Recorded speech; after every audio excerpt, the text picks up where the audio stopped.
Good evening, everybody. It's just about evening still. It's a late one tonight. It's felt like a long day as well.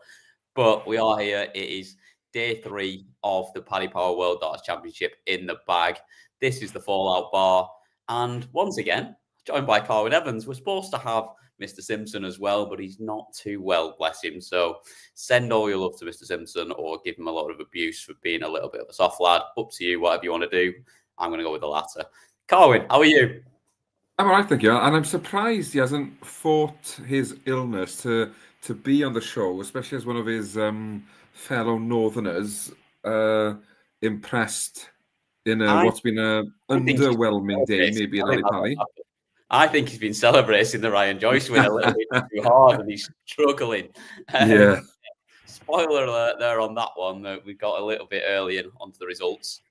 And I think tonight, we're just going to fire straight through them because we've got 8 games to review and then only 4 to preview tomorrow. So we don't have an afternoon session tomorrow.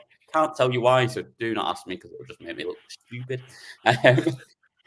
First game, James Hurrell against Jim Long. And we were kind of the opinion last night that this wouldn't be the best watch. 3-0 to James Hurrell. It's not a bad performance from him in the end. It took him a little while to get going, but once he got going, he played okay. It wasn't, like I say, the easiest in the world of a watch, but solid 3-0 win for James Hurrell. Yeah, and as a debutant, I think he'll be satisfied with what he threw up there. Probably would have liked to have been a bit more convincing in terms of his stats and averages, but he got the job done in relatively easy fashion. I was a bit disappointed in Long. I expected a bit more from him. We've seen him play quite well on the Moja Super Series over the last couple of months, and he just, I don't know if he never settled or just never got going. There was something just didn't tick today, and he'll have a long flight home now, sort of a disappointing flight home that he didn't give a better account of himself, because I think everybody who follows darts knows that he is much better than what he showed us on the Ali Pally stage this afternoon. Yeah, I think you're absolutely spot on there. I think he's a lot better than a 79 average and 10% on his doubles. And I fancied him to actually win this game last night. I think, did you go with Hurrell or did you? No, I went with Long as well. I fancied Long, Yeah, it was just, I expected it to be a lot more competitive. And I think, to be fair, we probably need slightly less of a dig at Jim Long and a little bit more. I mean, it's not the best performance we're ever going to see, but it was nearly 89 average in the end, 42% on his doubles. It'll get you through a lot of first-round matches, that. Yeah, well, it was probably won most of the first-round matches today, to be fair. But it's just a case, I guess, for any debutant, what you want is to win your first game on that stage, because life gets much easier once you've recorded that W. And will you have to perform better to get further in the tournament? Probably, but he's in that. His name is still in the heart of that trophy, and that's all you can ask for after your first round match. Yeah, I think you're probably being generous saying probably he'll have to play better. He's got Michael Van Gerwen next. Of course he has, yes. Yeah. Better than that, if he is going to get through that, or it's going to be some serious off day from Mr. Van Gerwen, which I don't see coming, to be honest. Before we go on to the second game, just a little hello to everyone in the chat room as well. We've got plenty of you in. I'll throw some comments up as we go along, especially when we get to predictions. Graham in, Norvelin, Video Smertin, Daniel in as well. Steve Scully in there as well. And Daz says, could we not get Gob? Chance of getting Gob out of bed at this time. You are absolutely asking for a lot there. Adam in again as well. Get well through the videos not being far too nice. We'll have less of that. Too generous there, yeah. Well, like I say, everyone get involved, because it is you guys that make this show and make it what it is. So get involved throughout. We'll throw up as many comments as we can, and as and when sort of remember to do so. And like I say, when we get to the predictions, make sure you are subscribed. Otherwise, you won't be able to get involved. And as we said last night, if you just lie to us and tell us that you get it right all the time, we will believe you, because we do not check these things. second game of the night, and unanimously wrong again from us lads last night. We had the right winner, but none of us really saw Nolan making a set. And the match, to be honest, if we're going to be fair, I think realistically the performance was pretty solid. To be honest, they both averaged sort of high 80s, and it was a good watch actually. And it took a big step up from Dukes in the sort of second half of the game to looks a comfortable win at 3-1, but I don't think doesn't really do it justice. No, and I think what added to the excitement of this game was the fact that Nolan won the first set, as in she got that lead, and then all the pressure transforms and amplifies onto Dukes. And to be fair to him, he bounced back as we know we would. I think we've seen enough from him on the Ali Pali stage in itself, without everything else he's done in his career so far, to know that he's got that game in him. And once he got his nose in front, he seemed to take control of the game without looking convincing. And similar to what we said about Hurl, as in he'll have to play better. He probably will play better in the next round. He's still in the tournament, and in what was a tricky first round tie for him. I think getting a 3-1 win will make him happy and give him that little boost that he probably needs to ramp up for the next round. Yeah, definitely. I think the big moment was the 33 darter, which was reminiscent of many a game that I've played in. It was just hell for both of them, wasn't it? At that point, where just struggling to missing the big number to try and split the 5, and then busting it and ending up back there and busting double 1 first dart. Many a tie. It was a ropey leg, but it ended up probably being the most important leg in the match, because I think if he loses that leg, he is bang in trouble at that point and potentially going 2 sets down, because it would have been throwing for the set to go 2-0 up for Nolan at that point. It was a huge moment, and one that sometimes you just need to go your way, and you've got to take advantage of it, though, when he did that fully. I had exactly the same happen to me on Monday night, where I nicked a leg I should never have won and turned the game for me to win 2-1. So I know exactly how important those 1-1 standoffs are at any level. Obviously, the difference is I'm not throwing for 15 grand or whatever. I'm just going for a point for the team. But probably not for a 33 darter either. No, that'd be generous. That's just a dart I missed at 1-1, but that's another story. But as you say, those legs sort of turn matches, and I know it was only the third leg in the second set, but it did seem to just take the sting out of Nolan a bit, and gave Dotes the confidence, I guess, to then break the throw, make it all square, and step it up a bit from there to get over the line.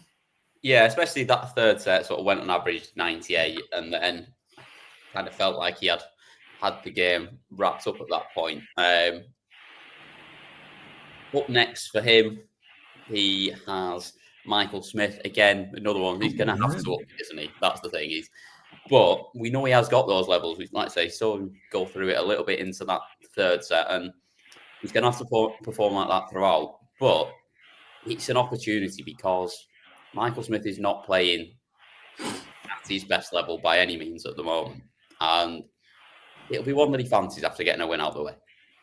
Definitely, and I think, as we've seen with a lot of players who've averaged okay in the first round, they have stepped it up. Yes, they might not have won the second round matches, few have, but most of them have stepped it up a bit, and he'll fancy his chances against Michael Smith. He pushed him on this very stage a couple of years back on the opening night, so he won't be worried about it, and Michael Smith is probably playing better then than he is now, so he'll certainly go into that game thinking he can get a bit of revenge. Yeah, 100%.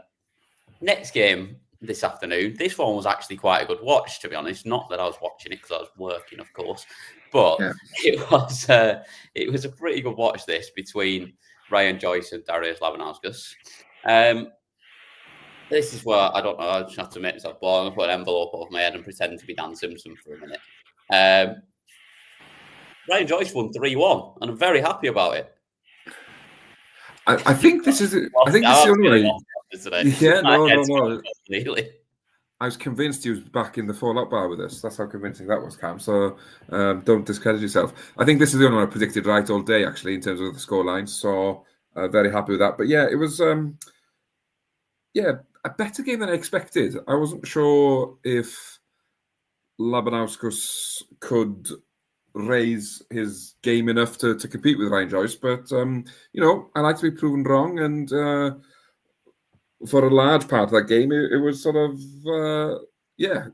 even, and it was after 2 sets all to play for, and it was just Joyce, I guess, more recent big stage experience carrying him through to get the win. Yeah, I think that's the only real difference, wasn't it? It felt like just as they got down the stretch, it sort of, I mean, that second set from Labanauskas, winning it 3-0 to level up the match, 3 out of 4 on his doubles. He looked really solid in that set, and you're thinking this could go a long way and it could go really close. But I think, like I say, just that experience of playing more on the big stage. But I think for Labanauskas, it's seeing him back up on the world stage. Obviously, someone that's played on there a lot before. It's good to see him back up there, and it just shows you the quality of the darts that everyone's getting, even on sort of away from the tour. If you're on the Super Series or playing WGF, you're getting quality games in still, and I think that showed in his performance. And yes, he's not got over the line, but he's pushed a very, very good player in Ryan Joyce, who we know can go deep at tournaments, right to the end.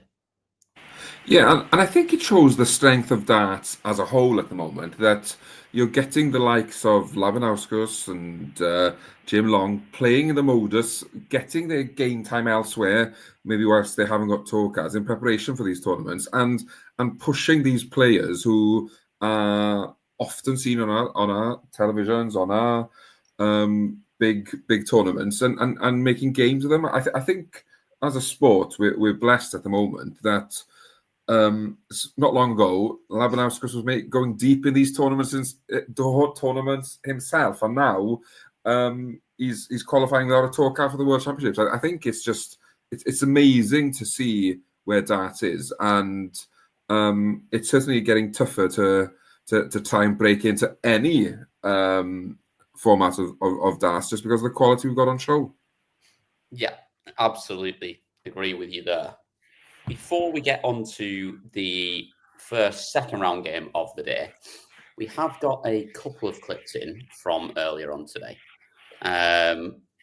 We've got both Kevin Dukes and Noah Lynn. So we'll go with the winner first, and then we'll hear what Noah Lynn had to say. So first off, after his win this afternoon, it is Kevin Dukes. Oh, it's incredible, man. Like even before I played Smith last year, I had a lot of belief that I could beat him, and the belief is probably even more this year because of last year's match and because of both our years. Because like Michael Smith, he knows it himself. He hasn't been his own A game, and like I haven't either. But like I just think it's gonna be a close game again. But I think I have good chances.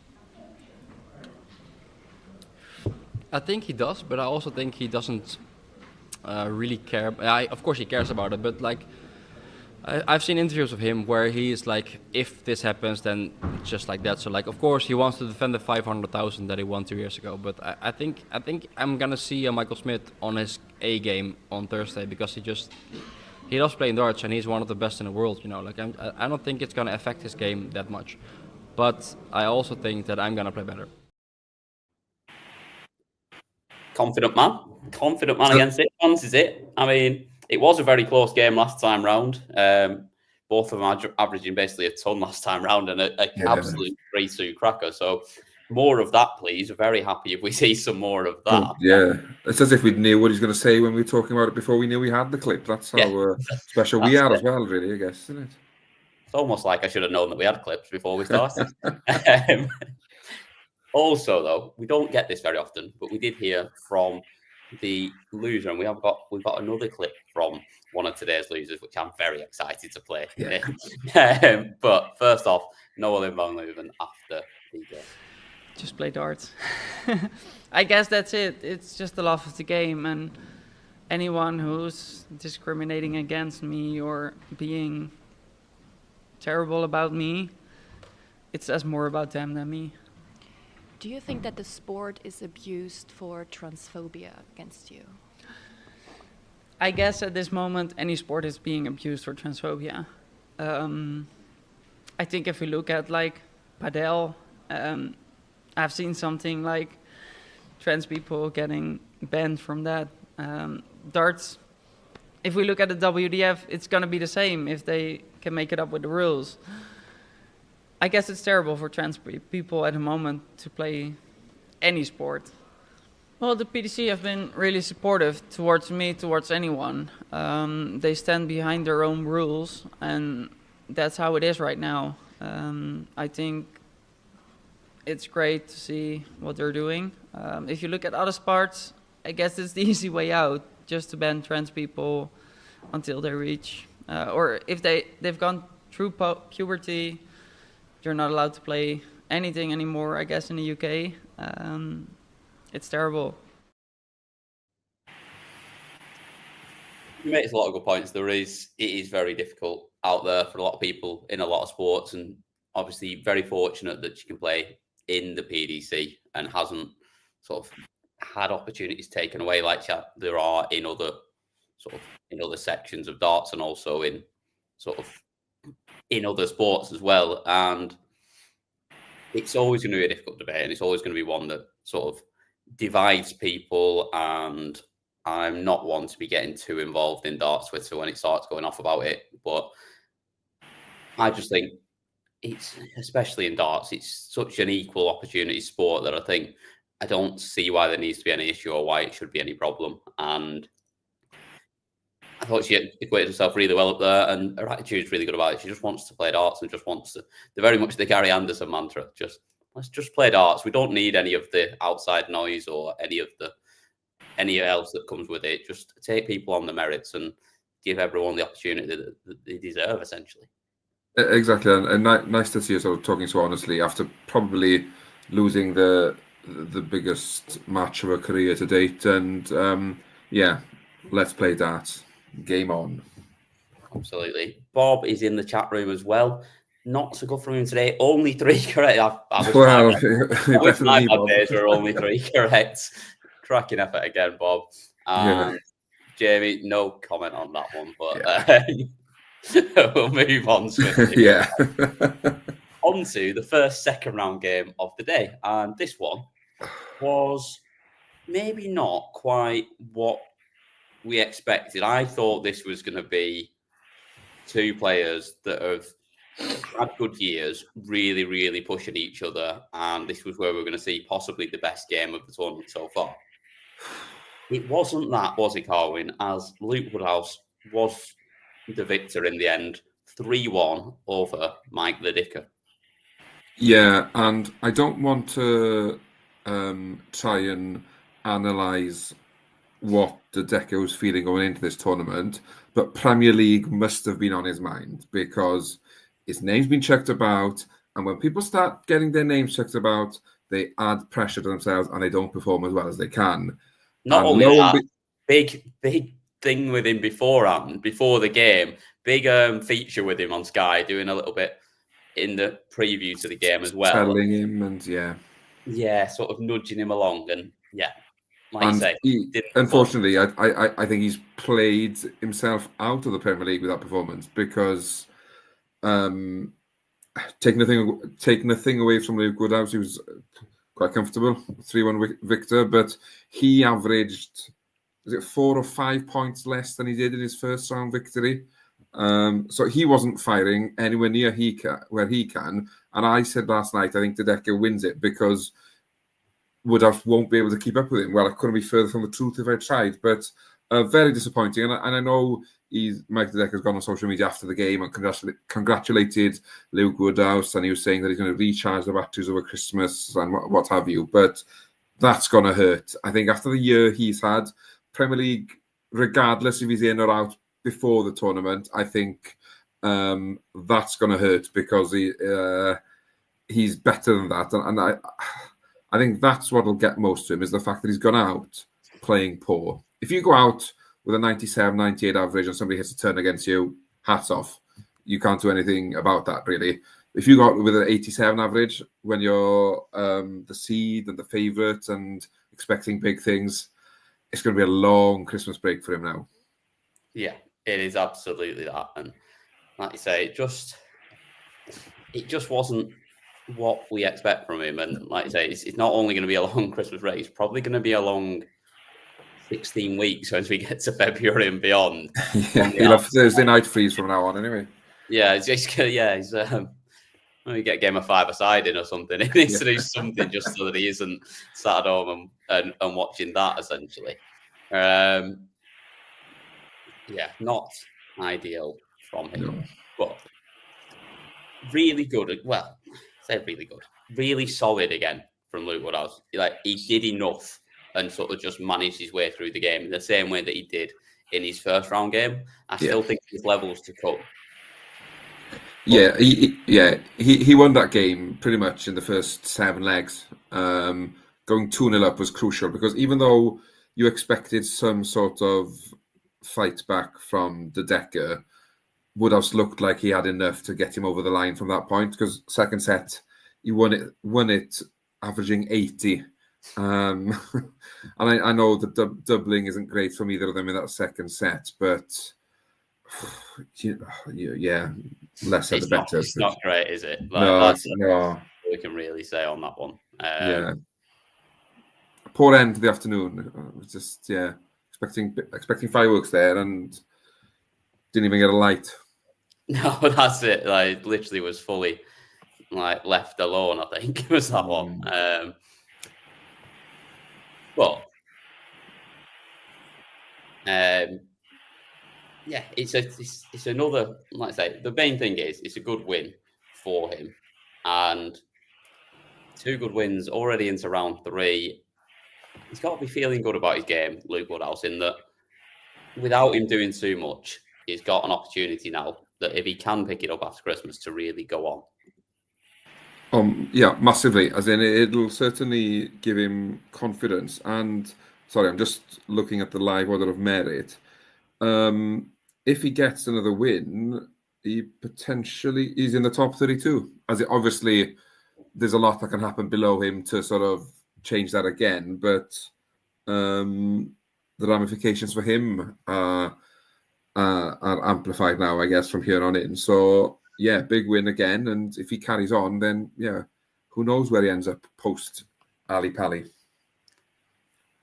Yeah, like you say, and that is it. It's another really big opportunity for someone to go and really make a name for themselves and kick on. And then we were into the evening session, and I've just been trying to add a little picture into the background, but I can't get it to work.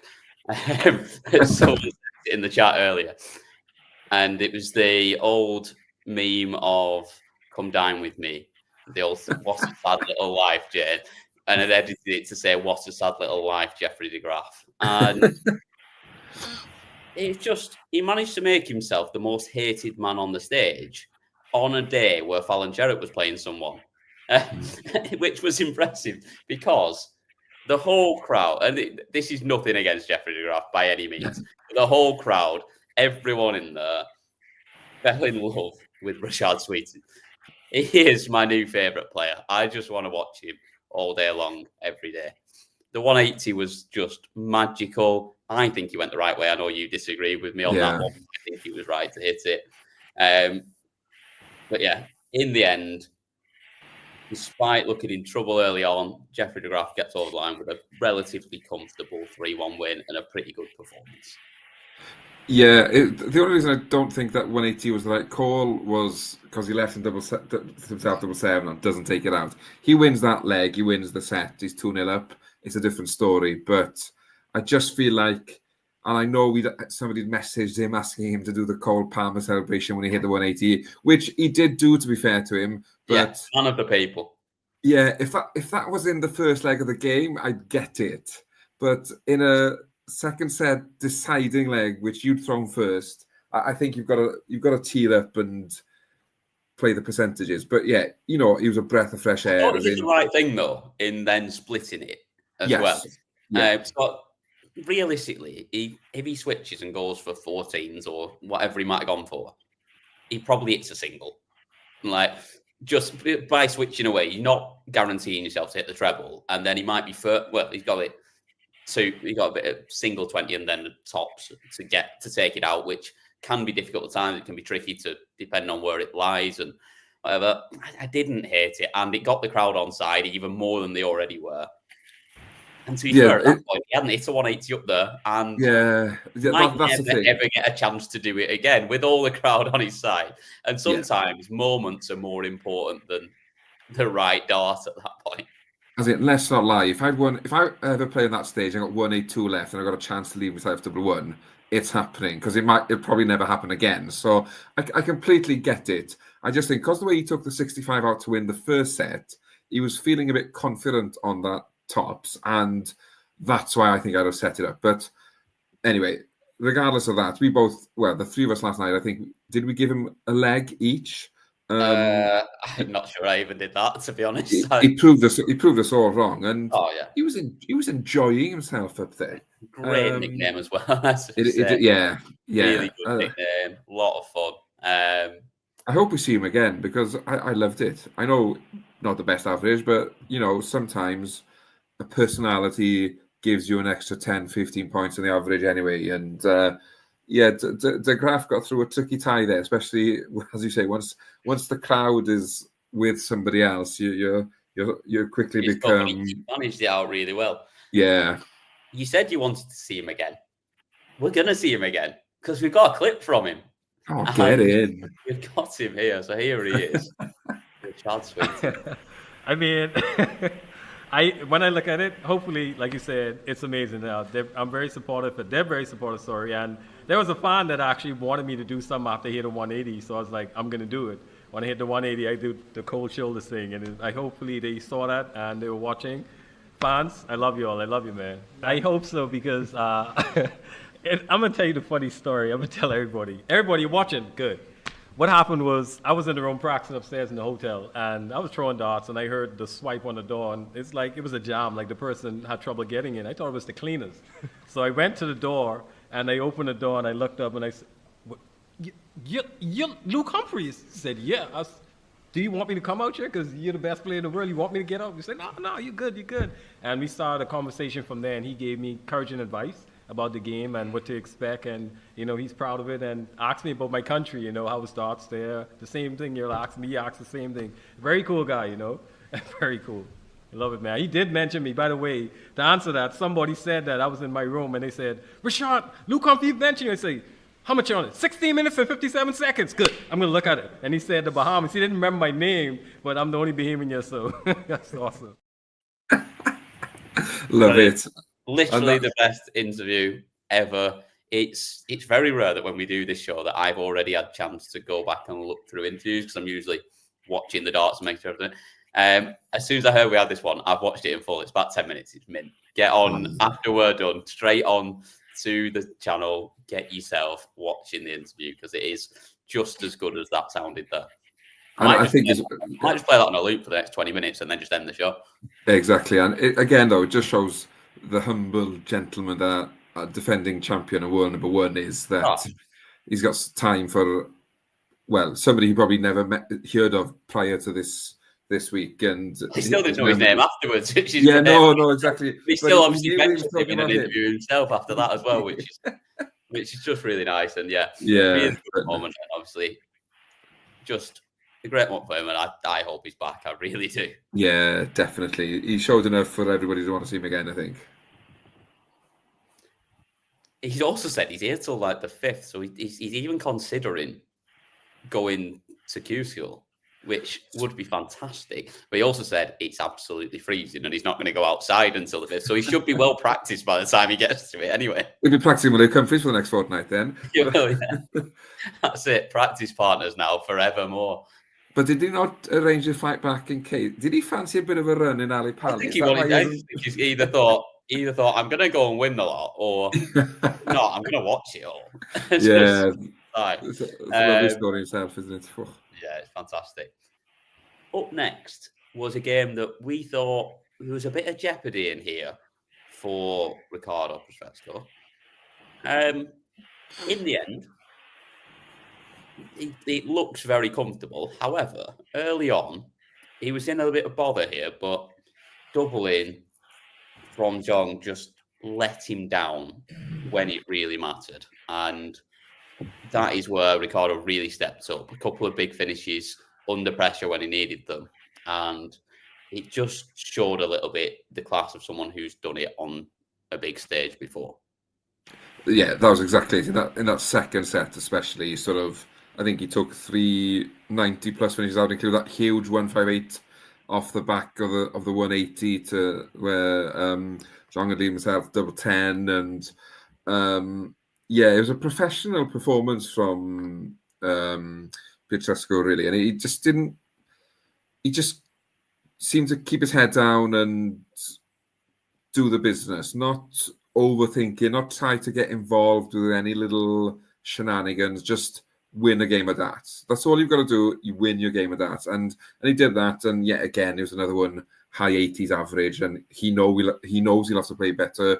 But if he maintains that doubling, his scoring will improve, I think. And if he can keep that 50% to 50% plus on his doubling, he'll be a threat to a few players in this tournament. And we know he's got the game to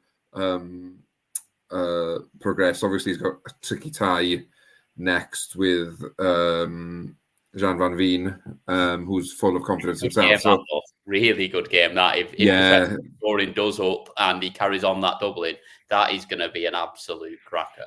Yeah, so hopefully it does, because we haven't been blessed with spectacles as of yet. No, you're being diplomatic. It's been shite today. Well, yeah, I don't like to swear on a Tuesday. Yeah, but we need some games to really kick into gear and make it exciting for us. Because if we're going to sit here at 2 minutes past 12 talking about it, we're going to struggle, to be honest. We'll be asleep if we get another day like this. Yeah, of course, yeah. Luckily, tomorrow's only half day, so it makes it a bit easier. That's true. I'm not here tomorrow. I'm having a day off tomorrow. Oh, I'm playing myself. It depends. I'll be similar to you on Monday. If I'm back in time, then I'll jump on. Or I might be pissed. Who knows? It could be both. Both, why not? It is the Fallout bar after all. Jumping on the Fallout bar and being pissed he can do, but obviously much more the professional than that. Of course. Next game was. I don't think we've got a clip from that either. We have not got a clip from Ricardo. So we are straight on to Queen of the Palace against the Barber. And it went deep like we thought it would. It was a close game. But it was a bit of a tough watch at times. Yeah, the first set especially. I think Ryan Meikle put himself under so much pressure.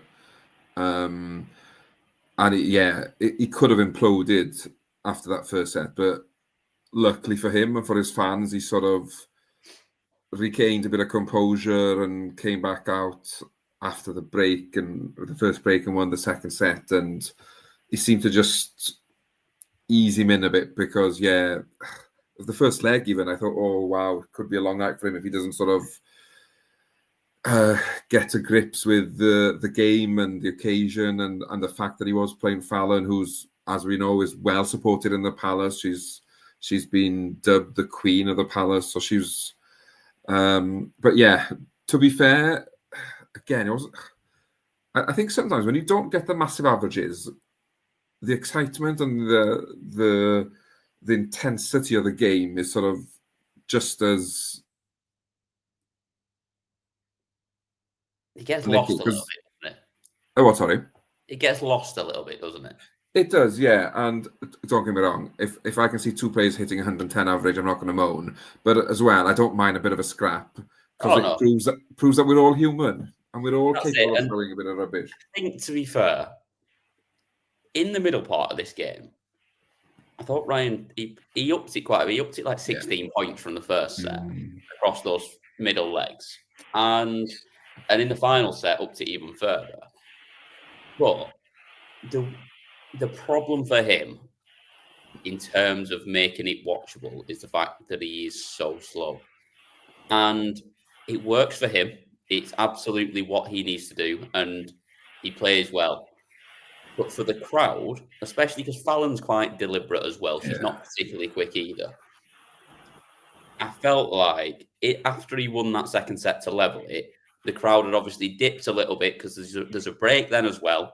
And obviously Fallon's not in front at that point where they were more excited when she was 1-0 up. It died off a little bit atmosphere-wise because and the pace of the game is part of that as much as even if they were averaging 110, it would have still felt slow. And I think sometimes that just doesn't help it within the arena, at least in terms of making it feel like a really good game. Like you could watch Michael Smith and someone else who's rapid, like someone like Humphreys or Ricky whoever.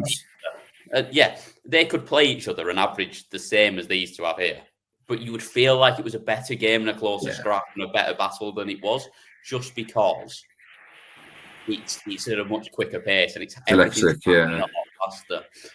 So it doesn't always help, and I think we sometimes do them a bit of a disservice in that it didn't feel like a great game just because it's not as watchable. But it's not about being watchable. Like that's not what it's there.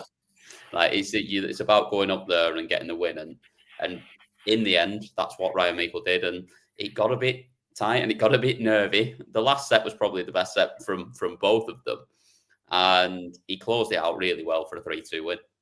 Yeah, I thought Fallon in the deciding leg of the fourth set to take it to decider through well. In a leg she had to win to stay in the game. As in I know Ryan never really got going that leg either, but she did the job. She had to force the decider, and just in that last set it was just Ryan hitting the right score at the right time, I guess. Just a bit Michael Van Gerwen. Yeah, just keep his nose in front. Michael Van Gerwen. No, well, yeah. No, we won't. That will not be repeated, I don't think. But we're live as well. We can't even cut it out of the recording.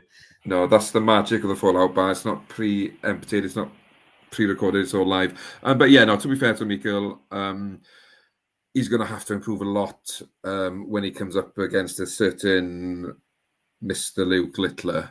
But that's not going to be enough tonight. Even what he did in the last set, where he did up it and play better, that is still not going to be enough. If he plays like that, we might be wondering how many legs he wins, not sets. Yeah.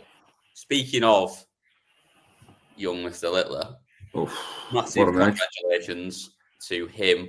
Young Sports Personality of the Year, or however he worded it. I can't remember. Did he put it the young at the start? I can't remember. I think it's Young Sports Personality of the Year, and then obviously second in the overall voting for the main award as well.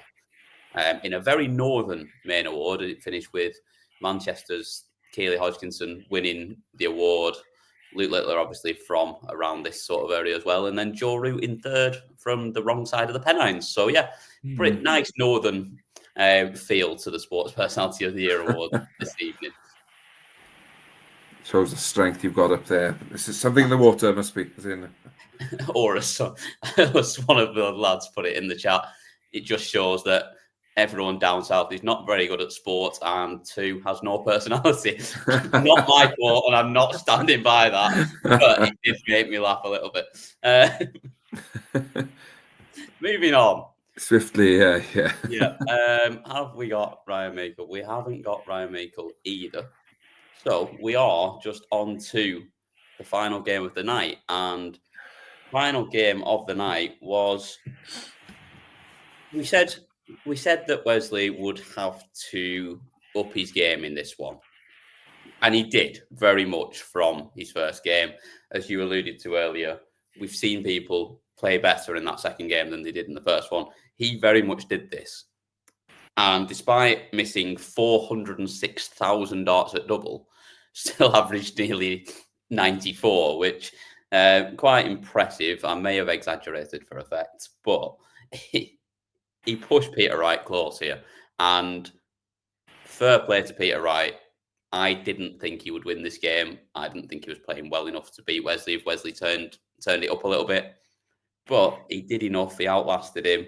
He played well, better than, well, probably around his sort of yearly running average. But it was enough to get him through this game, and a massive win for him in terms of rankings and keeping himself where he needs to be in the world if he wants to keep going and keep having a crack. Yeah, to me, this was very much Wesley lost it and Peter took advantage of that. When Wesley won the third set, I thought, oh, here we go. Fallout bar may be starting pretty close to midnight, because I expected to go all the way. But and even then, when he got himself into a position to win the set, to force the decider, he couldn't get over the line because just doubles. And yeah, Peter Wright was emotional, was very, very boisterous. Celebrated like a title win, as videos exactly. In the chat. And I'll be honest with you, it probably felt that way for him, because it's been a while since we've seen him win. Well, he's not had a good record at this tournament for a start, but also in big tournaments at the moment, he just hasn't been playing well, and he's been sliding down the rankings. But this was massive for him. You could tell it meant a lot. Yeah, and as I mentioned earlier, Mike Dedeker felt like he lost because he was thinking of the Premier League.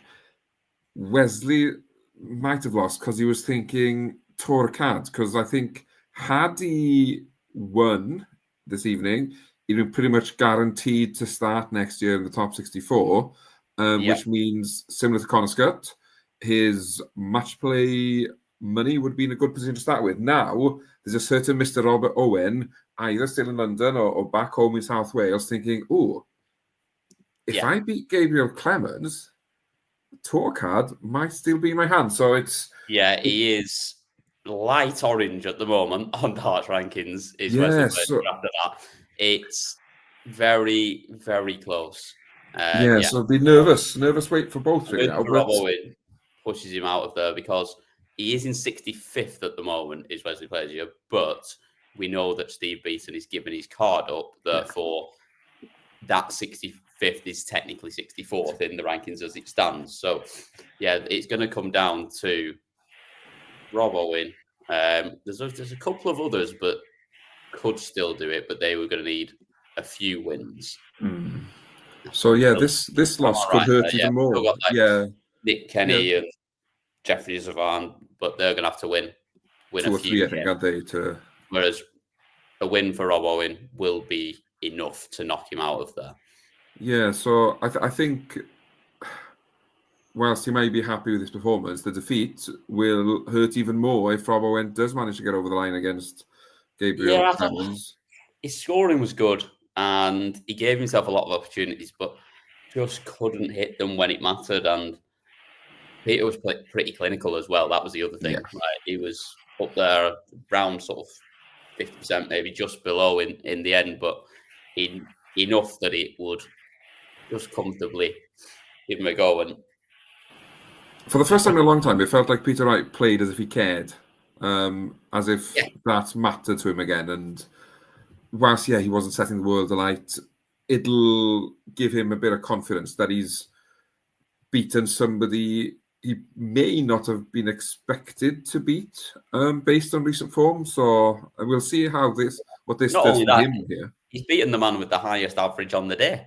Well, and you can't do more than that. It says more about the day, I think, than anything else. Yeah, of course. 93.77, the highest average on the day for Wesley Plaisier. But like I say, I think there was so much going on with this game in terms of Peter getting back into the top 16 and Wesley guaranteeing his spot in that in that 64 that it's those things probably meant a lot to both of them, which possibly meant the experienced man who's been there and done it and seen it all was able to deal with it slightly better than the sort of the young up and coming lad who, like, let's be honest, he's got a tour card anyway. We know that. Yeah, It's exactly, just about yeah. whether he'll keep that money or not.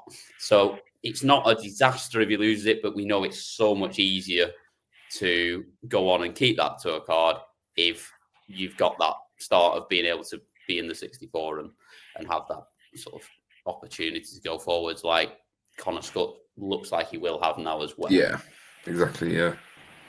And that was the day done. I don't know if Phil has been able to. No, he's not been able to get in the back end and drop in an interview with Peter Wright yet. But I assume that, along with a couple of others that we haven't had this evening, will be on the YouTube channel. So once you're done listening to us, pop yourself over there if it's not a bit late, or have a look tomorrow morning if once you've had a chance to get some sleep in and get yourself ready to go. You've got a full afternoon to watch them all tomorrow.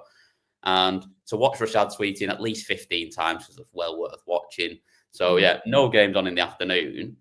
So, predictions, we go straight in to the Wednesday evening session. And that starts off with Jim Williams against Paulo Nebreda. And as the resident Welsh correspondent for Online Darts, I will let you go first on this one. Thank you. And with this one, I've got a bit of confidence that Jim Williams gets the win. One thing I've learned, though, is never underestimate people from the Asian tour. And I was going to say, I thought you were going full Welsh there. I thought we'd never underestimate a ferret was the usual one, but well, that's to come on Thursday.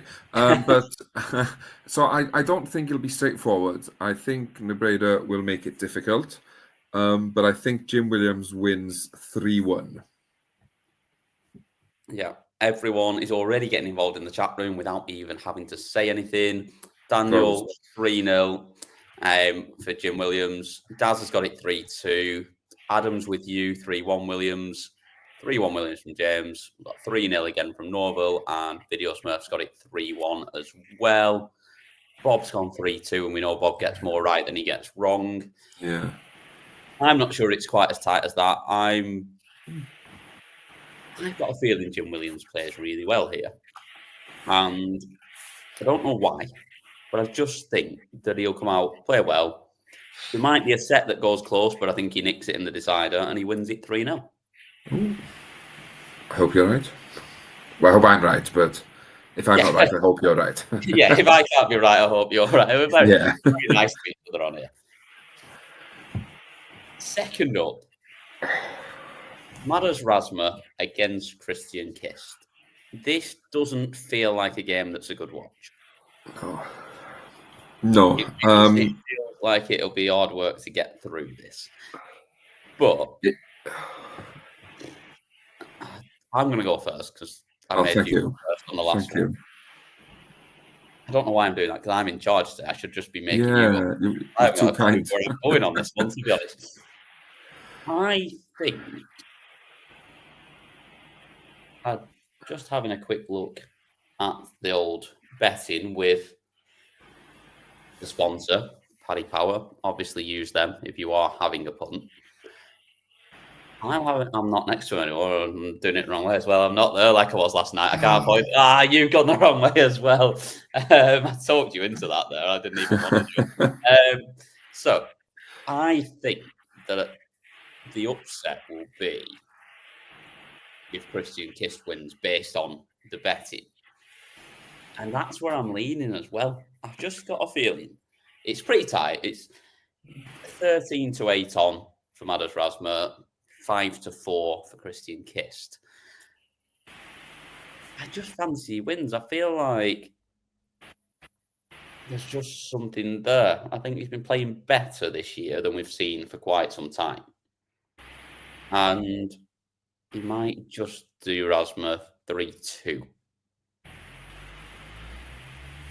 Yeah, this is a game that could potentially go 3-0 either way, 3-2 either way, or something in between. Well, they It's are the options, Carwin. Yeah, yeah, I know. Yeah, I'm really trying to get off the fence here. Yeah, how are those splinters in your backside?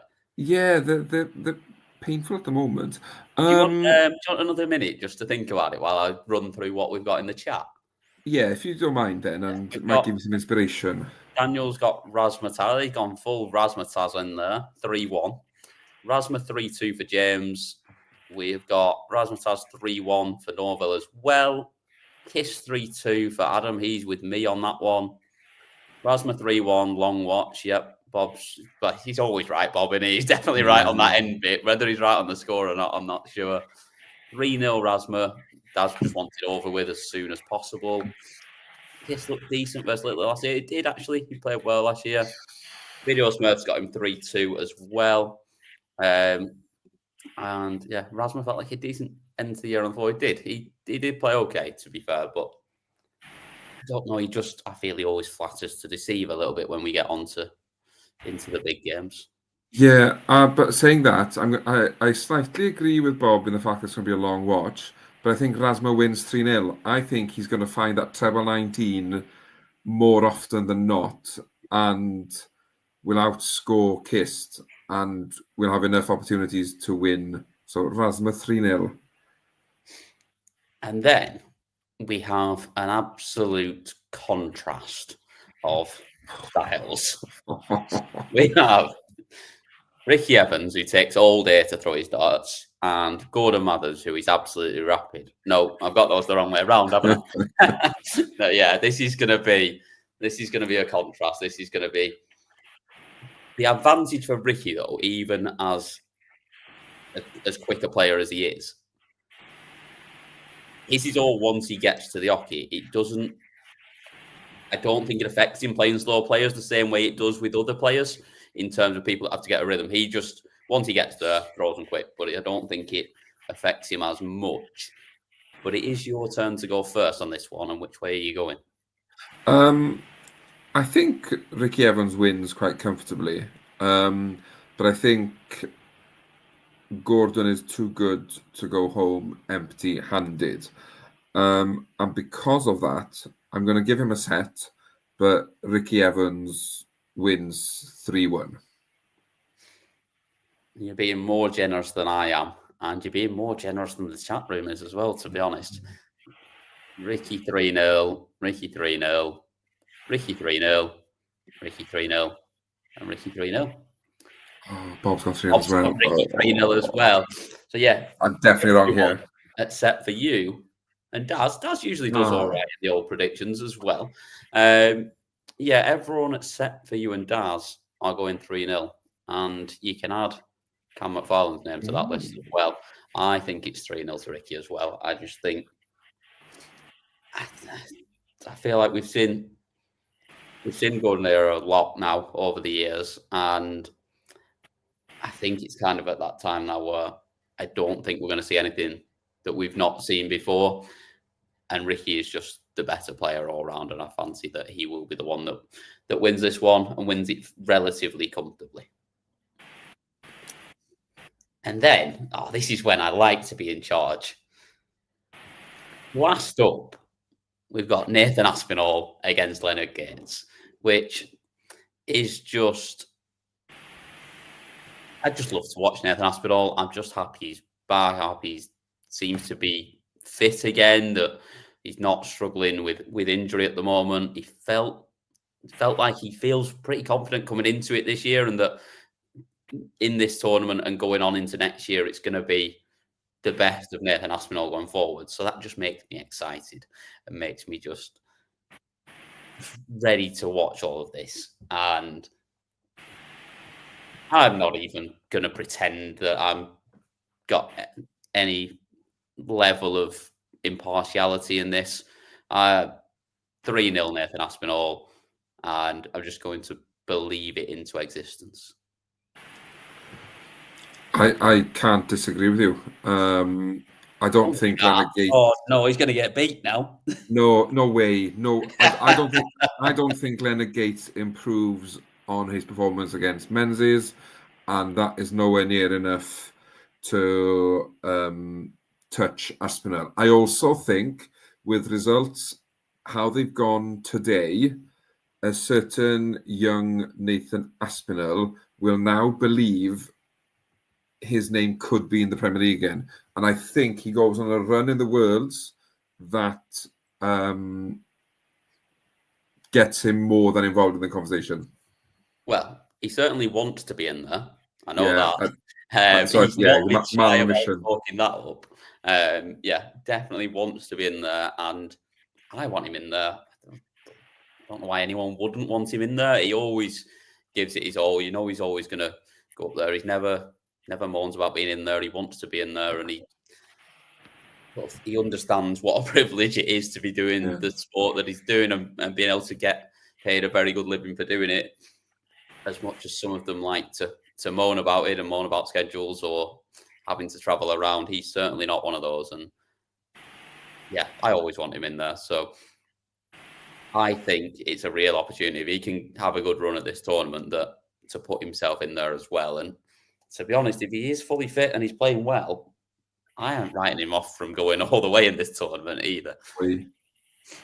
We have got a lot of support for him in the chat room as well. So we've got 3-0 for Daniel. James has got him 3-1. Norval's got him 3-0. Gates wins 4 legs. We like when people get detailed on the predictions. Well, 3-1. Gates wins the Battle of the Walk-Ons. That's 3-1 for Video Smurf as well. And could be a quick night tomorrow night, a bit early as well. Yep, hopefully. You never know.